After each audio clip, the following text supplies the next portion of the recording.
everyone, welcome back to my channel. My name is Katarina Golden Baby. Please, if you are new to my channel, please don't forget to hit that red subscribe button and turn on your notification bell. Anytime I post any video, you will be notified. Good morning, good afternoon, good evening. Anytime you come across this my video, I don't come back again with another topic. I beg, if you dey new to my channel, not fail to touch that red button wey dey there and all that bell. Anytime I drop any video, they go alert you say I don't drop am. So today we wan talk another topic, another hot topic, another one. You know, say that time they will say super study one, but I want to be a good friend. So today we wan talk another topic. So before I go into my topic, I want to thank every of my subscribers out there. God will bless you. So if you are new to this channel, once again I want to say, if you are new to this channel, don't fail to thumbs up for me and drop your notification bell and touch that red button there. Anytime I drop any video, you will be notified. So today I drop a message. I want to talk about the topic. Before I go talk, I say I hear it from my mouth. I know say a lot of people go say, the form only now because say she don't marry. No, not like that. I go drop the message. People husband not go let me leave. People husband not go let me leave.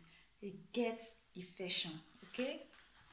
It get where e for dey affect. So na be my topic.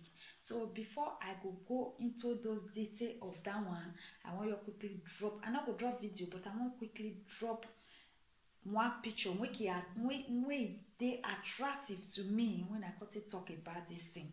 So watch that picture, then we'll come back to make sure we talk about it. We align now together as we dey do am. So you go still drop your whole opinion. You see say if you go to my video when I post early today, I call am come back comments. A lot of people drop comment there each video, but I come back there together to bring the answer. So I just appreciate people that really say, and I see the comments some drop, say thank you for your answer. So I want to say thank you and thank you. You know, everybody may not know them all. So I believe, I know say a lot of una go dey look my hair now. Now my hair be this one, so I will do it with time.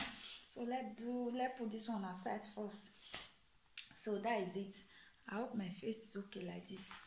This light is not too much. So let me drop the video and I will come back to say my own opinion, wetin e dey really dey cause. So let's go there.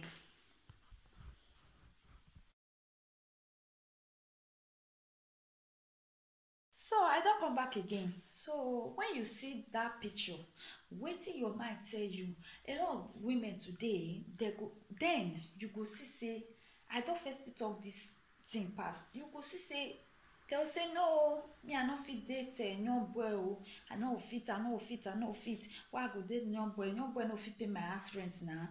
Yes, a lot of people are like that. A lot of people now waiting they resolve all these things they come. Waiting they resolve this kind thing they come. Now be this one. So now make me say it gets where it for their affect. You understand? You know say that one beat and tear am. I want to drop the video because I know no. He beat am, he tear am, he make sure say he want do and say yes, but person just take carry and throw am for media. You understand? So me I come as I see the thing attracts me to talk about am. So wetin make me want to talk about this thing? Then when person dey Africa, or Africa now use. So when you go to Africa, you will see. Then I don't see that kind of thing. There was one of my friend, we both learned work together. So if you come my store, because I open store before her, so if she come my store, she go say, I see this, so she no go fit date young boy like am, because young boy like cannot get wetin he won't give am. I got the one that go call and go say, why you dey talk like that? Because who really know me go no say yes. Who know me? Because I get guests that I get all those apprentices when they work, so follow me. They are really good in sewing. So if they talk all those things, it they annoyed me. It they annoyed me because I get apprentices when they work under me. So I not go once. May you they talk all those things for their present. When you go use that word, I don't want, I don't fit, I go tell her, no, they talk like that. You be woman, no, they talk like that. Even if you go say, no, you not fit, you not fit, you not fit. And really, a lot of guys are really coming, they're interested to marry herself, to be with her. But she don't want, because she say, I not fit, so they not fit pay my house rent. I better the friends trailer driver is better than say I'll come dey with one boy. No fit my sister. That trailer driver, he get where he for start, and a person I start with am. You understand? Now person I start with am. And that man wey you say he not go let you live, he not go let you live because say they pay your house rent, they give you wetin you want. Maybe probably that man don't get, as in he don't get wife and children. And e no fit possible say e go leave e family, go say e wan go settle down with you. So it's better we plan our life early age. Early age. I remember then my mom go tell me, pikin dey reach omomo, pikin dey reach river before e fetch water. You understand? No be say you never reach river, you walk fetch water for road. So that parable, I go dey think am, pikin dey reach river before e fetch water, or fair or eji. So if you don't hear that word, ask Urobo person, or fair gbaya. You understand?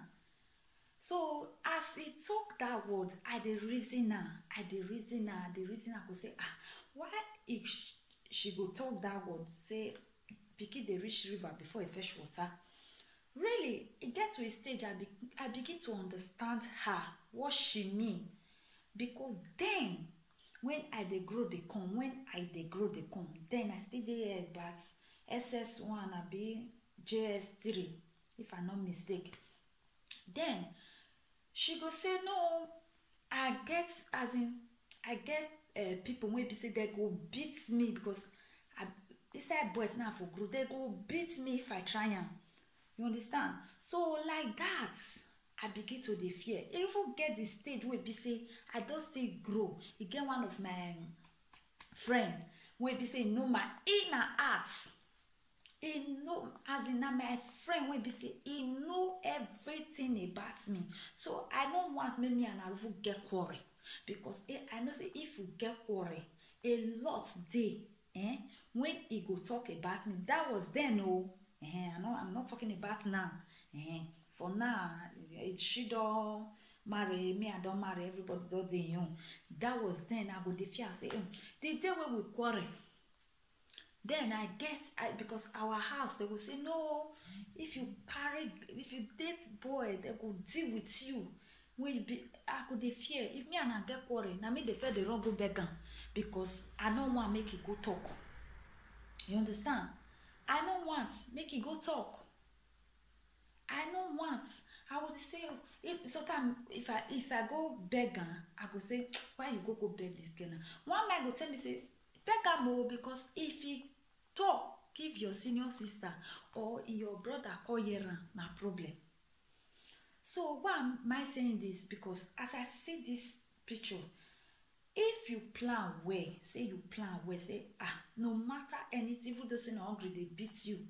I remember when I dey learn work, we pass 8 for store. We dey drink garri. You know wetin be garri? You go buy oil beans for afternoon, hot afternoon. You buy oil beans. That oil beans, if it be 20 naira, oh, if it which garri dey grow for person belle, maybe for don grow for my belle. You go buy 20 naira home, you go manage am, you go use am drink garri. You make sure say you buy, maybe if you dey come work na 30 naira or 40 naira go dey your hand. So that 40 naira, 30 naira, you buy beans 20 naira. you buy pure water, then they sell pure water 5 naira, you buy pure water 5 naira. So the remaining money you will still keep on. Maybe if you dey go agbo far place, say you dey enter motor dey go, you will fair trek. Person like me, I'll fair trek to avoid all those things. You understand? To avoid all those things. When you be say yes, I no want make I because if you say your eye dey big thing, say your eye dey person husband, if you still marry, get as say go still reach your body, who really know me say yes, who really know me, I not try am unless I no know say, and immediately I know say that person don marry. If he dey approach me before, I go just tell am, bros, no vex o, dey your own, make I dey my own. I saw those people talk, I say dey your own, make I dey my own. It's a day something, okay? You will dey your own, I'll dey my own. If I see you for road, bros, good afternoon, sir, good afternoon. That one not cut anything come off for my body, and it not cut anything come off for your body. Keep your money to your pockets. You understand? So a lot of people they feel say, I beg you, waiting. And when she go they talk all those things that I dey vex, but she go they ask me, why you go they vex anytime I they talk? I say yes, I dey vex. Even if you want to talk that kind of thing, not be where people when they walk follow me. You come they talk all those things, say you know fit date man, you know fit date a young boy like you, na all those trailer driver, all those people papa na they give money. No, I not buy am. I no welcome am. So if she dey come my store, my mind go dey make because she not even see, you understand? She not dey feel dey talk to person the way when you will take appreciate am. She feel just talk, but I believe I understand her very well because up till now we are still a good friend. I understand her very well because I know say she na person wey no dey keep something for mind. If she don't talk, e don come off for im mind. So that kind of friend wey be say if he talk, e come off for im mind, na better pass. Like me, I be one kind person. I fit tell you say yes, so you fit tell me and you fit get arguments. I fit don't forgive you, but if that argument say maybe me and you quarrel, that quarrel really little, maybe to make each other do bad thing to each other, my sister, if I forgive you, I go avoid you. I go avoid you. I go forgive you. I go avoid you because I don't want anything wey go bring hateness come between me and you. So I go avoid you. That one not me say I don't like you. That one not me say I don't like you. That one not me say I don't like you. That one not me say you not be my friend. But to avoid all those things, you understand? I go through all those things, put for dustbin. Why they talk this thing? Because this woman, if this man be say, because na house, if according to the video when I see, na house, the man house, na he carry the lady go. You understand? But my brother, my sister, you won't even do one as a girl. They not they talk the one and they do for outside though. But the one way you constantly follow and coin your matrimonial home, constantly do, my sister, you are not right. And number one, you dey plan with Percy Papa, and you know say get wife. People don't say the woman never born. My brother, my sister, not be you what born Jesus put for them. Not be you won't born Jesus put for them. Even though say the person, and even though say the person never born, say at least say never born, I make am. You know, at least you not get that permit. You not get am. Stay away from people's husband so that if you marry tomorrow, people will stay away from your husband. You hear? Stay away from people's husband because anything make you say you dey date person husband. Tomorrow call reach, you see your own. You not go feel even talk. You not go feel talk because this thing of a thing, people they say, anything where you sow, you must reap am. Anything where you sow, you must reap am. That is it. You must reap am. You know the loss. If it take years, if it take a month, if it take a day, but it not the loss. You understand? It not the loss. You feel reap am. So stay away for all those things. Plan with your age mates when you know say yes, if time come, if na him come still live, you know say God no wants me una stay there. Plan with your age mates. Plan with your age mates. Una plan together na better. But I say that time I dey trek. If I dey go work that time, maybe na 30 naira go dey my hand. 30 naira or 40 naira. I go buy beans. Garri dey always dey store. Anybody dey carry garri dey come. We dey go every holiday. We dey go village. We go still do garri. We carry come. Everybody dey carry garri dey come. Even my boss wey teach me work, he go carry garri come. He go put am for store. That one na free of charge. As far say you get your 40 naira, you come. You afternoon around after 1, you don't go buy oil beans. This one they drinking you, this one they drinking you. To avoid many things. Because if you say you know if you drink garri, you know if you do this one, you know if you do this one, they take many things for you. You not gonna know when you go to do those things. You not gonna know when you go to do those things. So if you know they take all those things, say maybe you see where roof covered, you not look for fine house. No. A lot of people know where I stay. If you see where I stay, my sister, is very rough. It's very rough. So I don't care. I did there. I make sure say yes, I achieved that achievement for the boss when he teach me work. I know what my handwork don't give me. I know am. Despite say I know hand what he don't give me. So anytime when I think back, I always say, God, I thank you. Getting to this extent, I'm still saying, God, I thank you, because it just be like, say, if I dey go home that time, if I dey go house, it get one place where be saying I so trailer that they park for there. If I measure the name for this my video, a lot of people go know. There is also trailer now that they park for there. If you they pass, they know they use eye till they see get where you pass there. They don't care whether you don't marry, whether you don't born. They don't care as far as you dress. You know, say a lot of women they will be say, no matter they don't born, but based on certain never they okay. They feel just stay with the man or they live their life. They go things they okay. They will marry. Even if they will see ring for your hand, they will see toast you. If they pass, so if I they pass there, that I should not, because without I not pass there, I know if we pass go our house, because I just straight road. If you not pass there, because you get where I go waka reach, I can see say yes, I don't waka the road. Maybe that they carry from there to the place 20 naira.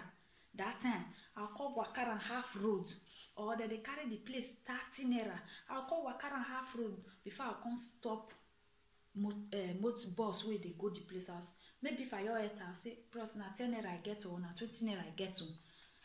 If they say come down, say no, I'll say come down. Get the one when I enter, they put me down.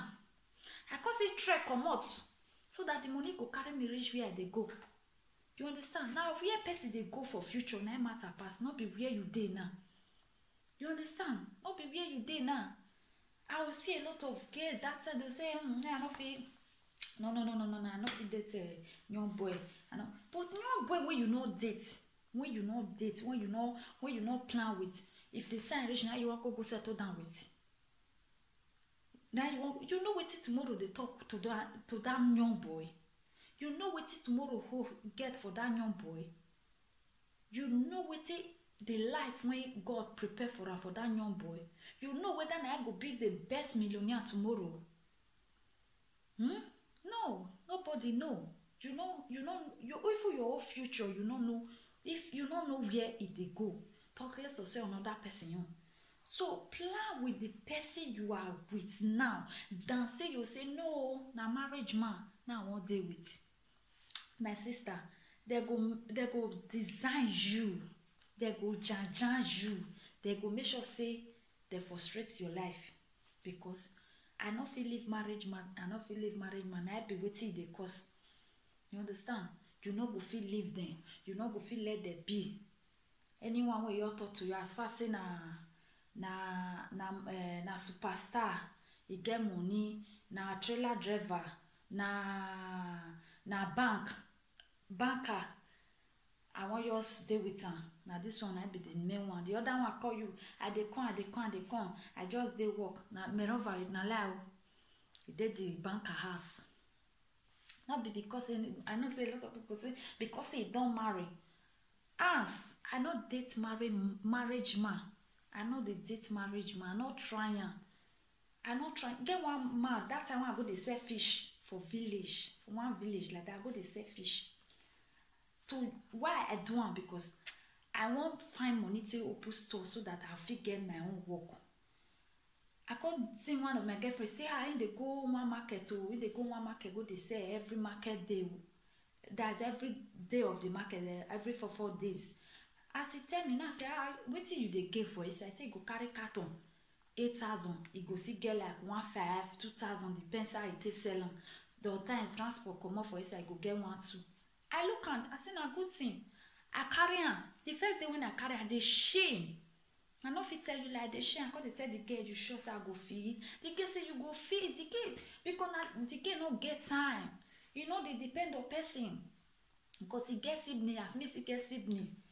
All my sibling that time na me they stay with. Na me be their elder for them. When I be say yes, if I dey go, if I no get, I no fit prepare say me we eat.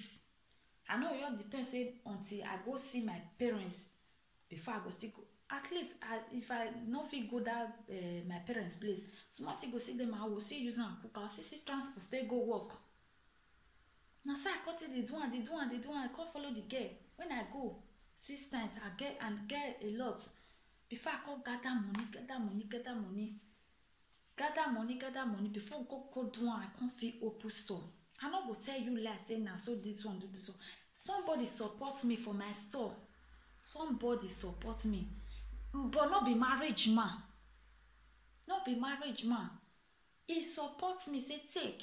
He give me 23,000 cash. He just give me because he see the way I call the tell and say I beg.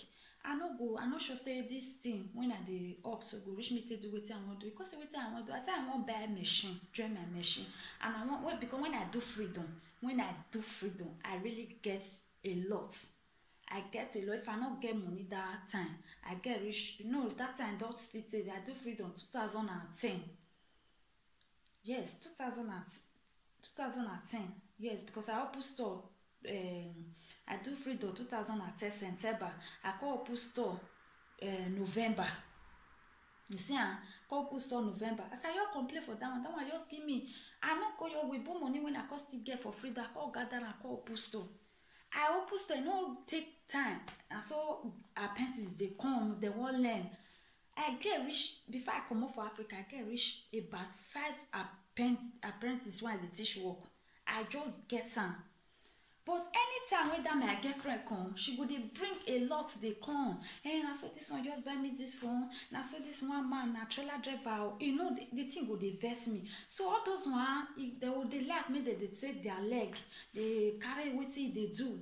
So a lot are really happening. I beg, me will stay away from people husband because why they talking? Not beside they talking the benefits of me. No. For the benefit of you, when you say you never ready say I want marry now because if you not stay away for people, if you still marry, people not go stay away for your own. Their eye go still do your own. Because now waiting you sow down. Even though the person not get that urge, because of waiting you don't sow down. They go push and they say, okay, do this one. So stay away from people's husband so that people will stay away from your husband. Okay? Because man, when you don't get white, you don't born boy, you don't born girl, you don't born black, you don't born yellow, you don't born green. You will say now that one now you want to settle down with. What you do the boy when you dey run for say, even though you not fit pay your house rent, if you dey manage, you are capable to bear with that person. If you dey manage, you will fit bear with that person. So stay away for people husband so that they will also stay away from your own. Because every seed you sow, every seed you sow today or you plant today, tomorrow you will harvest it. Okay? You will harvest it. You will harvest it. I'm not against say that woman be that girl or the man can. No, I'm not against it. What I am against, stay away from people's husband. Because one thing wey still dey cause all these things, if you as for for woman, maybe you dey with somebody, that person are not treat, e no dey treat you well, e no dey treat you well because say the person get something, you know say yes, if you no wan comot or you don dey with am say you no wan comot, the right one no go come, because if one way close, another way go open. You understand? Stay away from them so that they will also stay away from yours if you get married, because a lot wey dey happen today. I know say yes, the talk and say tribulation go come, all those things, many things will dey happen, but at least now we still dey use our hand till they see dey cause the tribulation wey dey come. You understand? After we call the shout na devil handwork. Devil just dey you now go dey wake am for sleep say devil come meet me. Devil just dey you cack with iron spoon. You understand? He cack with iron spoon, dey find work call and come chop. Then una go invite the devil come and say na devil. Devil wanna leave devil out of this, because number one, before that man carry you come house, una don fit dey meet long time, una don fit dey, maybe you dey disturb am say I wan know your house. The man go just say him wife just go market, go say honey I dey come o, I go just carry bag go just dey go say this mumu don go, then go carry phone, go call hello, where you dey, just come now. You go. You fit reach there, hot water wey dey boil gbudu. Hot water wey dey boil gbudu. Maybe the woman don dey even dey suspect the man, don dey suspect. I go say e get wetin dey happen, make I just pre ten d comot for house. You understand? I remember when my elder brother, because if this video reach my elder brother and he watch am, he go to call me. So if the girlfriend dey come that time, I go dey see the way he dey do. He go dey body, because if the girlfriend dey come, body go dey sweet am. You understand? I go dey wonder say wetin come this my bros come see today. So I go say man I go sweep his house. You understand? I go dey wonder wetin this my bros see today. I go say girlfriend dey come. Maybe he don beat me that week. He go dey try make he rere us, make he dey follow us dey play, make we not tell the girl. And the girl na my best friend. You understand? But if the girl come, based on if you still tell her na the girl don go finish, you still collect for your brother hand, you lock up. You understand? You still lock up. You lock up. So I beg, make we follow our mates. I know me, make we follow our mates, because it don't reach time when we go put an end to all those things, because I don't see anything for there. He get money o, he not get money o. If God say na your husband, you no go fit escape am. You like, you go friend the trailer driver come. If God say na your husband, you are still going there. So the best, you better start with am. Una dey plan.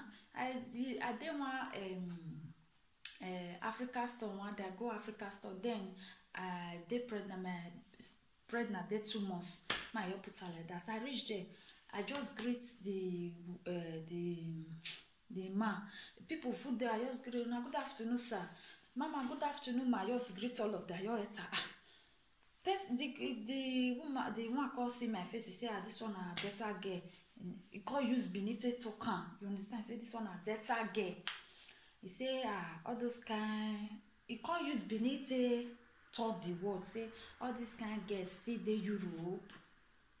As he talk that one, mama call say this girl because now she dey follow dey buy meat, all those meat when I take dey cook. They say this girl she no get time, So for my present, now he call dey tell my godmother say that girl I just like her. Now that one call tell her say person wife. He say even when she never marry, she not dey date a marriage man. That one call use Benin tell her say even the time when she never marry, she not dey date married man. So no your bother yourself. Now he say he don't marry. Now that one call still tell her say yes, he don't marry. He say the girl you get respect. He say for the way Kote talk and guess for Europe, they not the girl, they all put that their cap for head. The thing, I was so ashamed that day, but I just pretend like say I'm not here to cover that place. He said they all put that their cap for head, they all how African stuff, they all do like this, They all do like this. they wait make you very greedy. As he talk that one, I say, ah, she catch me, but I can't pretend I know your talk. I can't pretend say I know hear the beginning when you just speak. Now so we just buy my things. As I pay finish, score a €3. I got to tell my godmother, say no worry, anytime when I come, I'll give you. Person just the brother just stand up. They say no worry, my leave I ain't go pay. He said because the way me take greet you as I come here, no, what am I talking about? But if it be say I did do one before, my godmother no make that statement. You understand? But he just make that statement, and the man finally change the topic quick. I beg, more stay away from all those things, both home and abroad. Home and abroad. I not say for abroad for here. That this one, they not the see trailer driver for here. They not the see taxi driver for here. But if you stay away from people, you get to a stage and begin to think many things. Say this life, not be the way you take rush, not be so it's supposed to be. But I beg, may we stay away from. I so much thank God. Because that time, if I dey waka something, I go dey pray dey give God say God just give me money wey go reach 100 naira. 100 naira, make go reach 100 naira so that I fit dey enter bus for my working place. Dey pass that place where trailer driver dey. Because if you just reach there, oh God, if you be get with something dey entice well, you go fall for their trap. If you be get with something, I remember that my day for that time. You go the march. I won't go see person for this place. So I say waiting. May you see rest. You know the rest for one day. Now wait till the answer. You know the rest. You go say, month what's the end though? I got the answer. Month one end. Just 3,000 naira. If month end though, 3,000 naira. You dey carry. If they so she dey so mark clock on a mark work now she learn. Now my hand you coco the learn small woman how they journal, because for Africa they'll say they not fit give woman work. You understand? Or they say for me to give woman work, I give boy work. Now you want to make sure me son the shame well. So she got the like to learn woman home for my hand. 4 o'clock, it don't come out. They go, where they go? You want go see Percy Papa? You want go see Percy? You understand? You want go see Percy Papa? So I beg, make we stay away from all those things, so that they go stay away from our own. If we just stay married, me I don't marry, okay? So me we stay away from all those things, because it get effect part of many things they when they follow on, which we don't know. But we stay away from all those things, because if you stay away from them, they go say stay away from your own. Because again, if again where you go don't marry finishing, maybe you did do those kinds. If you don't marry finish, maybe God go say, it will use trial. He go try. He go say, "Ma, I see do one this thing we do to people. How you want to start?" And that time you say, God, God have mercy. God do this to my sister. Any seed where you sow, go plant corn. Able to say, go plant corn. Tomorrow you see say that corn don't grow. If e grow, you go see carry that corn wey you plant. You no go just die like that. You go still maybe na land wey be say they make something they could they do well. You go still get corn come out. Maybe you see am one day. You say I see that my corn when I plant, you go pluck am. Wetin you sow, you don reap am like that. So like that, we will stay away from all those things. You understand? I beg. I no make am say just for. You see, I say, may we stay, we stay away from people. May people stay away from our own. This my girlfriend now. God now I just and pepper body see they cause many things. Pepper body, you see they cause many things. Maybe this will talk to you today. Maybe you just the follow and don't the plan one and not the date and not the young boy and not the talk about man. Now all the date. Maybe it's multi your happen. I beg you, you know the fact they give me money, oh. You not get what they do for my life, oh. You not get anything for they support me, oh. You not get anything. My sister, you never marry, you know me say go support you for everything. You still do under your papa care, you still do under your mama house. You know me say go support you for everything. You understand? You know me say go support you for everything. Okay? This one talk for home and abroad. E no mean say go support you for everything. Support yourself. If you get 30 naira, use am as you know say that 30 naira go get value for you. Okay? Use am when e go take get value for you. When that my girlfriend go say I wan go see, the day when she call tell me say she wan go see boyfriend, I dey happy. I go say, oh God, we say the word follow. Say na him dey follow that my side one dey pass dey go. I say mo gather trek. Why I say mo gather trek? Because if I still follow, because he know say me, if I say I dey advise am, they let I dey give am the weaking place. Where if they give me my weaking place, now when he go dey talk all those things for where my appearance dey. Now that thing dey weak me. So for that reason, I go dey give am for where I go still weak am. So if me and they go say no worry, they go. You I say mo gather go. Just mind know whether na boy or na man. I'll still advise. I say this one you're dey okay, dey with am. Behold, my brother, my sister. When I reach there, even the person self, na our village for come. This one a person wey be say get 3 girls. 3 girls. Now the man get 3 girls. But he said this my girlfriend say he not get a wife. As he see me, go catch am. He can't do like this. Go catch this man. I go dey begin to the I go dey answer na the person be say say okay na tomorrow we go see. Now say okay tomorrow we go see. I not talk o. As I reach as now I go say you know say for Africa they not they see free card as they see for yes so if you not let me use the small money within my focus I dey use and they flash my parents.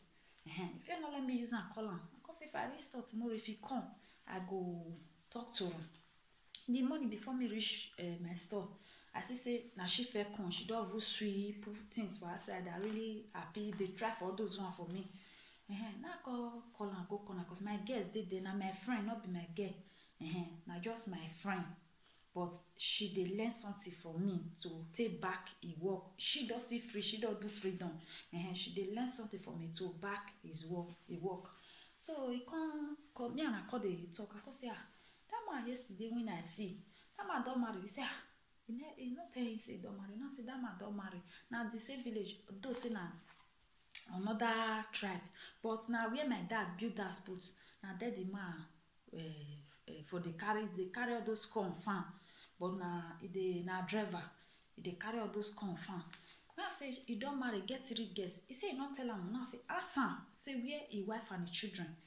So me no say because say he call say me I don't know me go tell that my girlfriend. He call by tell that my girlfriend say they get discussion. Now that my cousin me say Rufu tell her say they get discussion. Now say now that word he wanted because he no say me I don't see him. Me must tell you. So the day when I come see the man, I not fear. I not get body like that time. I just see me check it. I come meet and say, hi pa, why you they do like that? Why you they do like that? As all those your children, and if you see children, so they fine. If you see those children, now so the children fine. As I saw those your children, you're fine, really so. When you they take off the as this man they see money, say they pay as friends for this man girlfriend. They see money, say they give her, they do food, they buy food for her. But the children they village, they not they go school. You see all those kind of life. But he tell that one say he not get wife. But what thing my girlfriend tell me say we she tell her say he get wife. Say if for go say as far say he not tell her so he go leave her. Then he wish she tell her before say he get wife. If for still they date her. So I beg, no will stay away for all those things. Now wait till all those things they resolve to. Now be this one. So no will stay away from all those things. Not be only say maybe if you marry they will they see they date you or not be by that one. But wait till you know say not go they not go do to you not do it to another person because you don't know the parts where you go hurt that person reach. You understand? Not do it to another person. Not do it to another person. Then when I knew open store. A lot of suitors that they toast me, that they talk to me. Why? I don't know. I couldn't even ask my. Sometimes I would get confused. This one would they talk to me, this one would they talk to me, this one would they talk to me. But it just get the particular person when I just like oh. But that one not the sense. It not even they mind me. You understand? na me even see dey fight my head. All those people who gather learn work, if they see this video they go laugh. Na me dey even dey fight my head dey put. I dey fight my head say yes, make I make this thing, make it become future something. But at the end of the day, e be like say I just dey. But when I stand up now, say when I want do freedom, now I decide say like I no go fit, because I no fit say this one I want do freedom. Person wey be say you no even show up all those things. I say no. It don't reach the time when I go take my leave. Person no advise me. Na me advise myself, because I know say I get siblings for back. I know I no want me they made mistake. So I no want me they look into that step. So I take my leave myself. I work on my own. I suffer they live my life. Sometimes I go month go end like this. The man will give me land when I put my carnival, when I for the operate my store. That man, if before month go end, I don't give her money. Now my store money, I dey work on. And I said they talk for this video. I send out to all my guests, and I use them to appreciate them for a lot what they do for my body. Because if I get work that time, if I tell this, I beg, I'm gonna stay by me. Oh, I don't want anybody go today, go on time. I'm gonna stay by me. They'll say, sister, you cook for us. So now wait till they talk. They'll say, sister, you cook for us. If you cook for us, we will stay. Maybe they're supposed to close 5 o'clock, 6 o'clock. They come out 8 o'clock. As far as say light today, some go even stay more than that 8 o'clock. I appreciate all of them. I know they do well for my body. Then, because I don't want to live that life, I just settle down, just make sure say yes. I dey go on Onisha market. Who know me? You really know me, go know. I dey go on Onisha market to back my store, to make sure say yes, I know where I am going. Then I get guests, maybe say they're even resist. But like that, when Libya road matter come, one they go, another one they go. Call them just 2. But I no worry. I still they try to move on before I can finally say, now something will still push me come out. You know, say if you this relationship, we be say the thing can't pay you reach your heart. If you see that person, that thing they pain you, and you know say yes, the thing go you not they give. But if you see that person, you go they think bad, you would want the thing would be blessed, if they depressed. You have to. Now so I just say talk one day, say I beg, I come my sister, and I say I won't move. Now say I won't move. I call down. Now say I won't move, but I need to put person for my store, because all those guests they write agreement for my hand. I don't feel just leave them like that. If any of them they go see, I don't leave them like that. I look for person where I know say yes, he still know the work like me. Until today, that store is still boom. It's still booming. It's still they go. It's still they if it's. But I just pray to my God, say God, anything make me enter this Europe, I'm successful. That store, I go give the woman. I will just say carry. As I reached here successful, everything was okay. I don't spend, as in, I don't spend. I don't say before I enter. I don't say. It was my just say not very. I not say. So now, so I just take give up. I say I beg. I not fit. When I can't say person called one man, many suitors called they toast me that and get one way called toast me. Now man. I know we know, I know even know say na man. As they toast me, the woman with the sell rice near my store call me say me know they show them my man. I say I no get to. Now wait I say I no get to. He say how you say you no get? I say I no get. Then when I tell no this person when I dey talk, so now they come for Onisha market, we gather enter Onisha. Me they go they buy load now, so they go they toast me. But not be as in. The way me taste him, if he age too much that time when I taste him, maybe that kind 27. So I don't know say it don't matter. So just talk to me now. Say okay, may I go think am. Thank God one day come greet me for store. They waka they go pay. My boss will teach me work. You call name with now the boy now from. You call name the boy your tumba. Nah, I mean the spot I won't go at a motor. Nah, my boss come ask me say who be this one? I say. I call you Benita. I say they toast me. Now my boss say okay. You know your talk for them, because my madam a person when they respect himself well. because na lady. You come and say, okay, no problem. Because okay, in the go inside market, won't go buy something. Now I call escort am come out. Because now that lady teach me work. Now say yes, say you know the lady, they don't tell when they know. Now say yeah. So before me your restore, my boss you call me. He said, I don't want to see you with him. He wife when he get never take off. Now say I start don't get wife. You don't get wife. He say yes. Now say start they call your store. Now say go make it gist me the full detail. I say when I reach and when this man they call me, I not pick call again. I not pick call again. He call me because he don't know my house that time. Only my store now I know. He call me call. I not pick he call, but I dey see the call. I not pick because to avoid all those things. I beg me we avoid them. We avoid that because if you not avoid them, the day when you go down marry, maybe your husband give you like 10,000. Maybe that 10,000. If you not date a trailer driver, you not date senator, you not date wetin they call am bank manager. Not be all bank manager get money. Now people own the bank for their own bank. They not get. If you now name so that now people own the mostly they did their accounts. If you don't collect for bank manager, you don't collect for trailer driver, you don't collect for this one. You get where you go reach when you don't settle down with the right person. Maybe the small one when be say good they give you. You know how they satisfy you again. You know how they satisfy you because I beg you and this maybe the money if you not do date all those things before you not buy you man, you not do anything, it go reach you because your eye not go big. Because not be you the worker. But if you don't ever stand put, my brother, my sister, time they come, you not go. Now if your man give you money, I don't want me my video full up. If your man give you money, you call the look and say, now this is more money if you give me. Appreciate them because you don't know where you forget them. You don't know the sweat will come out for your head when you get them. So appreciate them, not be trailer driver, not be bank manager. Now work it they work. Alright. So guys, I want to leave you guys. I know say a lot of people say I'm just broken. Now you're used to it. Yes, I'm using it because I'm talking to my people so that they will understand very well. So please, I want to leave you guys. I don't want this video to get to 1 hour.